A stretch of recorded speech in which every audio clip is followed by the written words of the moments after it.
Today, we shall be discussing about the foreign exchange market, which is also called the forex market or the currency market. Now, what is the meaning of foreign exchange market?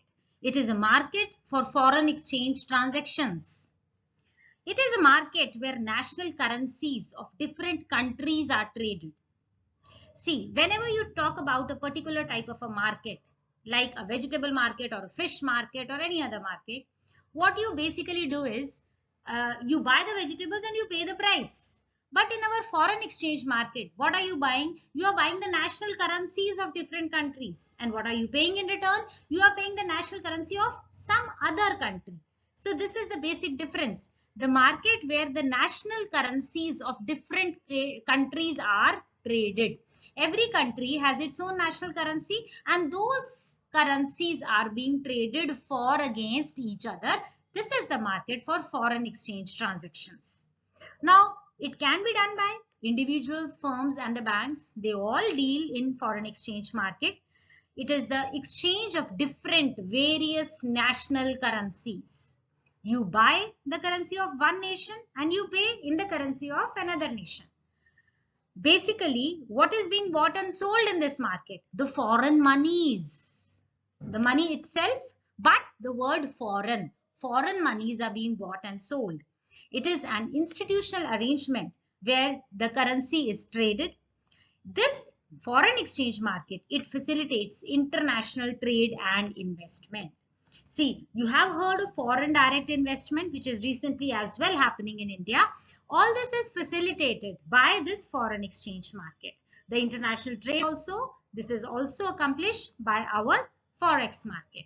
It is a worldwide market. It's not restricted to any two nations or any particular nations. The whole world is being covered.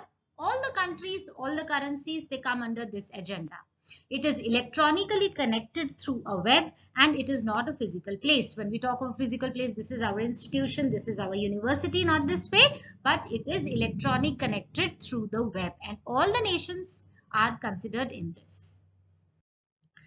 This is an over-the-counter market which determines the exchange rate for the currency around the world. Throughout the globe, the foreign exchange is being traded and it has an estimated whooping turnover of about $6.6 trillion in a day. You can very well understand the importance and significance of this forex market. Now we will be listing certain features. The first is it is highly liquid market. You don't have to wait for the time period to convert it to cash, to convert it to another country's currency. Any point of time, any nation's currency, it can be easily convertible. It is highly liquid. Further, it's very transparent. There is nothing hidden in these transactions. Everything is clearly known to you. You know how much you need to convert, how much you have to pay. So everything is visible to you, nothing hidden. It's a very dynamic market. The exchange rates are very volatile.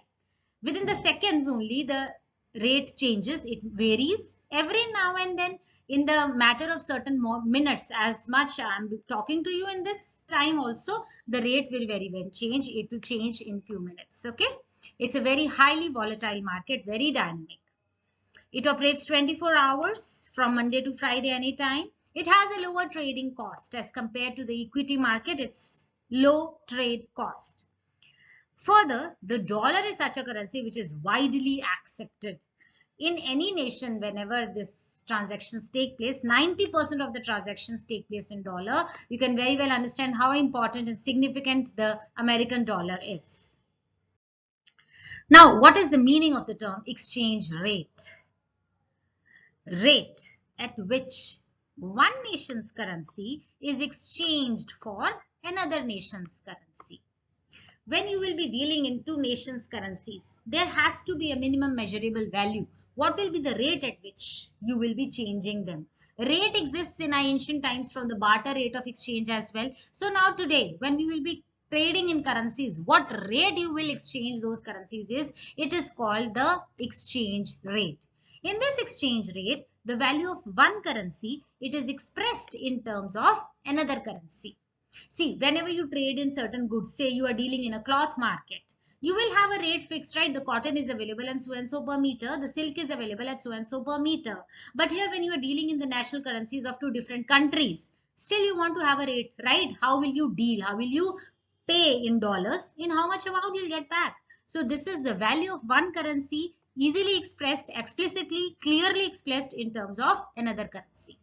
When I say that $1 is equal to 70 rupees, this means $1 is being exchanged for 70 rupees. If you have 70 rupees in your hand and you are ready to pay, then you will be getting $1 in return. So this is the meaning of exchange rate. How many rupees will you pay to get $1? It is not restricted to just India and America. It is a very simple example which we generally talk about, but it can be, euros, yen, any countries, any currency. The rate at which those two will be exchanged for each other is called the exchange rate. Next term which we are coming across is the cross exchange rate. What does this mean? It is the exchange rate between two currencies, of course, each of which has an exchange rate code against a common currency. They are not directly, the rate of exchange is not mentioned between two countries, but we have a common rate with the third country, and from there we deduce the rate amongst these two countries. This example will make it very clear to you. Listen carefully. Supposingly you have $1 is equal to Indian currency 70 rupees, and you have also been given that 1 pound is equal to 140 rupees. So from these two statements, I easily deduce that 1 pound is equal to 2 American dollars. So how did I calculate it? I calculated it because this was given in Indian currency and this was also given in Indian currency. Exchange rate between dollar and pound is not given clearly to you. They are given in terms of Indian currency. So common currency is Indian rupee. We deduce the exchange rate among these two currencies with the help of this common currency which was given to us. So this is the meaning of cross exchange rate. Next is the swap rate. Swap rate means spot sales. What is the meaning of the word spot? Spot means right now, immediately. Immediately you enter into a contract with the rate of exchange prevailing in the market. Spot means on the spot. Okay, so the spot sales and future repurchase. You enter into a contract to sell some item, and in future you enter into the contract to repurchase the same item, and this is done in one single transaction. When these two activities are done in one single transaction, it is called the swap rate. In the same single transaction, someone sells dollars or maybe any other currency, doesn't matter. Listen carefully. Someone sells dollars and agrees to repurchase them in the near future, maybe after a period of say 2 months or 3 months. So he is agreeing to repurchase the same in the near future. It is an agreement to swap the currency. But the terminology is, the condition here is that it has to happen in one same agreement. Such a transaction is called swap rate. Let us take an example. Selling $600 today, and the contract is being signed to buy the same $600 at the same exchange rate after a period of 2 months. So you are selling them on the spot and agreement to buy them in future. This is called swap rate. This is helpful and advantageous to us when the rate of dollar rises in the future. When you predict the value of dollar is going to rise, we have decided the rate today itself.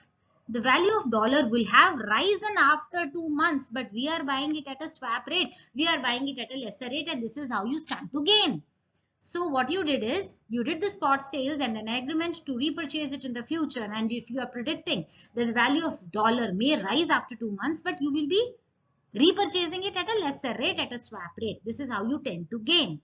If you are able to predict the market, you are very good in judging the rates after 2 months or 3 months.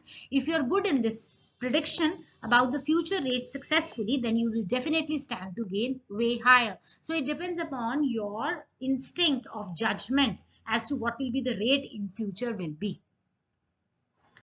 Next is the future market. It is a market where forward contracts are made.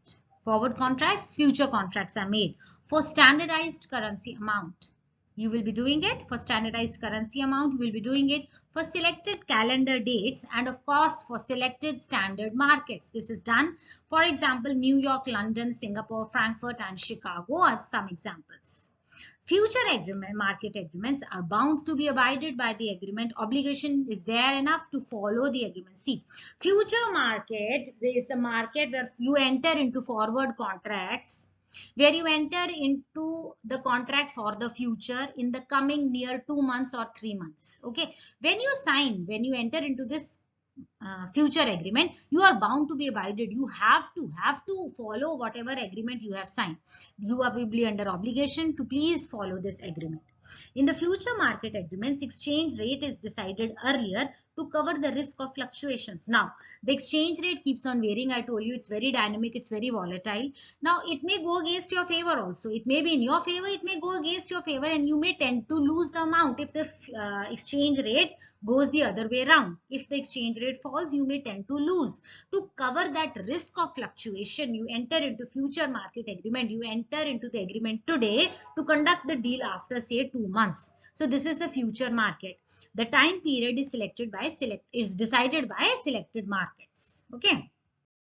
Next comes the option market. It's different from the future market. It is a market where future contracts are signed. Okay, but the purchaser has the option to buy or sell a standard amount of currency on a selected date. What is new in this option market is that the purchaser has an option. He may or he may not. The option is open to him, which was not there in the future market. In the future market, if you enter into a contract, you are bound to abide by that agreement. Okay, but in this option market, the option is open for the purchaser either to do or not to do. The purchaser may or may not abide by the agreement. It is left to his discretion, but this discretionary option was not there in the future market. Now, the option market fee is a slightly greater than the future market fee. Obviously, it will be because here you are having the another option to do or not to do. Whereas in future market, it was bound compulsory for you because you've entered into a transaction, you have to do that. Next is the operation of future exchange markets. It can be conducted in the spot market, also known as the current market, or it can also be done in the forward market. Let's consider them one by one. The first is the spot rate, spot market. You have heard the word spot. When you were in the university or in the colleges, there are on the spot debates where you are being told the topic of the debate right now at that moment itself. So the spot means on the spot when you were being asked in the universities to mention on the spot the topic was given to you and you had to give the presentations right then. So there was no time to preparation, right? So such a thing also happens in the future rate of exchange. Spot market is the market which handles only spot transactions, on the spot transactions. Whenever you are going to enter into it, whatever the rate will be that moment, you have to abide by that rate. The currency in the spot rate is traded for immediate delivery right now, that very moment. It is of a daily nature and there are no future deliveries in this concept. Rate of exchange, which is determined in the spot market, which is determined on the spot, is called the spot rate of exchange, also called the current rate of exchange. The rate prevailing at the particular spot delivery is called the spot rate. Spot rate is valid only for two parties who are entering into the transaction. For another two parties, the spot rate will be different. Okay, because it is very volatile, it keeps on changing. So whatever at that moment the rate is there, that is called the spot rate. The spot rate is valid for 3 working days. After that, you will get a new spot rate, right? Now comes the term forward market. Market where the contracts are made for currency transactions in the near future. So this is just the opposite of the spot market. When you are entering into contracts, obviously for what type of contracts? For the currency transactions, because you are trading in foreign currencies. Okay, but the contract is for the near future. It is not for right now. The transactions meant for future delivery are called forward markets. They are signed today. The agreement, the contract, everything is done today, but the execution, the honor, that contract will be honored in some future date. The contract will be materialized in future. The contract will be implemented in future. But you will be signing it today and the transaction will be held in future. Okay. I'll give you an example. Let the spot rate be $1 is equal to 70 rupees. Spot rate here means on the spot abhi jo rate chal raha hai right now. If the rupee depreciation is expected in future, you are thinking, you are expecting that the rupee is going to depreciate, then the forward rate is going to be $1 is equal to 75 rupees. The moment when you are to sell the dollars, when you will be selling the dollars, so the forward rate will be $1 is equal to 75 rupees. And if rupee appreciation is expected, you are expecting that the rupee will get hold and it will move higher, then the forward rate when you will be buying the dollars, it will be $1 is equal to 65 rupees. So this you will enter into the contract. Only then you will stand to gain. Okay. Is it clear now? $1 is 70 rupees. When you will be selling the dollars, what future contract you will do? You will do it for when you will sell the dollars for 75 rupees. Okay. And now when the rupee appreciation is there, it will be 65 rupees. Okay. Next. Now, what is the meaning of the term speculation? Speculation is a process where any person tries to gain out of the fluctuations in the exchange rate over a period of time. Now, listen very carefully. Exchange rate fluctuations, what does that mean? You know it very clearly, that the exchange rates keeps on changing, keeps on varying from time to time. Within minutes also, the exchange rate can go high or it can go down. Now, speculator, what he will do is he wants to make profit. He wants to gain from where? From these fluctuations only. He will be making the profit from these fluctuations. People earn over the difference in the exchange rate. Right? So what basically this means is you will buy when it is cheap and you will sell when it is expensive. And the difference, it will be your profit. Higher the power of predictability, the higher you earn out of speculation. If you are very good in judging the price rates, in studying the currency variations, and you can predict it to the correct, then you stand in a good position to earn money out of speculation. Now, we'll take an example of speculation. Case 1 comes up when there is the rupee depreciation happens. Let the today's rate, the spot rate, be 60 rupees is equal to $1 US. Now, you are expecting rupee depreciation after 2 months. The rate will be $1 is equal to 70 rupees. This is your prediction. Today, what is the rate? It is 60 rupees and it is going to be 70 rupees in the near future.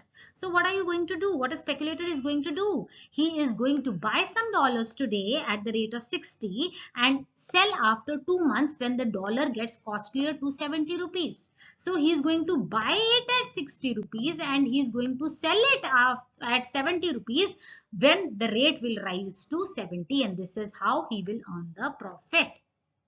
Let us take the case 2 when the rupee is going to appreciate. Let the rate of $1 be 60 rupees. Okay, this is the spot rate going right now, and rupee appreciation is expected. Say after 2 months, $1 goes to 50 rupees. This is the prediction that this is going to happen in the due course of time. Now, what is the speculator going to do? He is going to sell some dollars today. He will sell them at 60 rupees. Okay, and buy after 2 months when the dollar gets cheaper. He will sell at 60 rupees and he will buy in future at 50 rupees, and the difference will be his profit, and this is how he is going to gain out of this.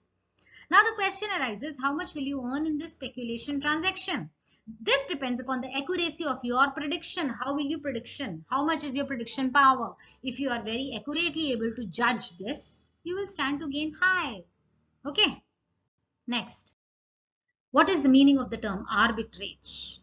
Arbitrage is the process of gaining, of making money out of the price difference. There is price difference in the exchange rate. Now, this price difference will lead to profit. This is called arbitrage.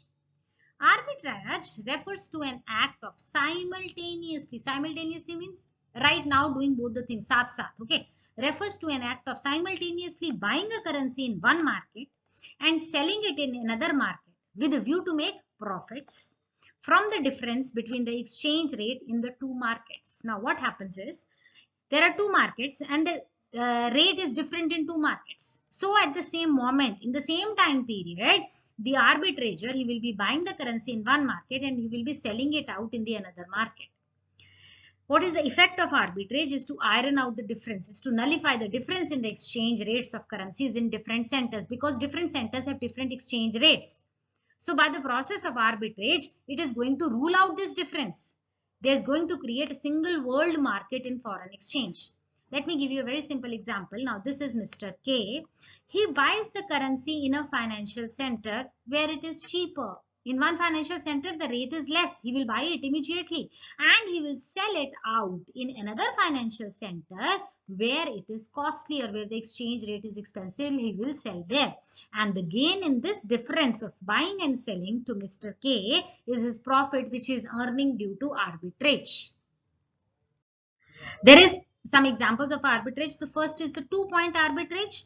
For example, in New Delhi, $1, the rate is 60 rupees, and in Mumbai, $1 is for 70 rupees. So there is a rate difference. This is what the definition of arbitrage is, that different centers have different rates for the same dollar. For the same currency, you have different rates. So what is the arbitrager going to do? He is going to buy it from New Delhi where it is cheap, and he is going to sell them in Mumbai where it is costlier. And so he will stand to gain simple profit. Next point is the 3-point arbitrage, when this type of profit, as I told you what arbitrager does, is earned due to price difference between 3 financial centers. The above example, we had taken 2 financial centers, and when we will be dealing in 3 financial centers, this is called 3-point arbitrage. Next term which we are going to explain is hedging. What is hedging? The term hedge means, supposingly you have a small garden in which you have planted small flowers, beautiful bushes and all, but there is a risk of, the pests coming in your garden. There may be cows and buffaloes and dogs. They may be coming inside your garden and spoiling your old bushes and the flowers. So what do? You put this, horny bushes around your garden, or you put the brick lining around your garden just to protect yourself, to save your bushes from outsiders. So certain similar happens in the foreign exchange market as well. Hedging is a process to save yourself from what? From the risk which is associated with exchange rate fluctuations. Now, when you deal in foreign exchange market, you are exposed to high risk of loss if the exchange rate falls adversely. If the exchange rate falls and you tend to lose, this risk is always there. And now if you want to save this from yourself from this risk of price variations, of the exchange rate variations, you will enter into a process which is called hedging, which means a contract is signed today to save you from these variations in exchange rate. You will be entering into a contract for this safety purpose. The exchange rate is locked for future supplies of foreign exchange. You will be fixing the exchange rate today. Forward contract is signed to buy or sell foreign currency at some fixed date in future. So a forward contract, what you will do, you will enter into a forward contract to buy or sell the foreign currency at some fixed date in future at a price agreed upon now. The price will be fixed today, so there will be no risk. Whatever happens in future for that price, whatever, if it goes down or high, you are not concerned because your price is safe, your price is fixed. So the date is in future. You will buy or sell a foreign currency, understood, but the price will be agreed upon now. So this is the process from how you save yourself from the exchange rate fluctuations. Thus, without transferring any currency, this forward contract makes it possible to ignore the likely changes, the likely variations in the exchange rate, and therefore you tend to avoid the possible losses from such a change. You stand in a safe position. Now your heart will not beat up that, oh my God, what if the rate falls? What if the rate goes on the other side? So you are safe. This is called hedging. We're giving you a very simple example from daily life to explain the meaning of hedging. Let there be a small farmer who is sowing wheat in his farm. It will take about 3 months' time for the harvest to ripe. The cost per kg to him, all the inputs included, to him the cost comes out to be 60 rupees per kg. But after a period of 3 months, when the harvest will be ready, he does not know what the price he will be able to sell. What will be the prevailing price at that moment of time? He doesn't know. Nobody knows. So what if the price falls under 60? Beyond 60, if it is like 59, 50, what will he do? He stands to lose because his own cost of production is 60 rupees per kg. So what he will do? He'll enter into hedging. What does he do? In order to save himself, the farmer enters into a contract with a big trader. Okay, the big trader assures that he will buy wheat from him at 65 rupees per kg. This is irrespective of the fact, irrespective of the prevailing price in the market, what will happen after 3 months. Even if the price falls to 55 per kg, the big trader will be buying it at 65 per kg. Even if the price goes to 70, still he will be buying at 65 per kg. But if you consider from the farmer's point of view, he will be safe. So there will be no heartbeat. The heart won't pump high that, oh my God, if the rate falls beyond 60, what will I do? How will I manage? He is getting assured 65, which includes a little bit of his profit. So this is called hedging. The farmer is safe now, safe against the risk of the prices of falling low. So such a process also happens in the exchange rate fluctuations here. See, I'll give you another example. If I have to receive some payment in 4 months, I'll be receiving the amount in dollars. What will I do to save myself from the variations in exchange rate? I will borrow some dollars today at the spot rate, which is prevalent right now, and I will convert them into rupees. I will deposit the same rupees in some bank. I will be earning interest. What have I done? I have just done this thing to save myself.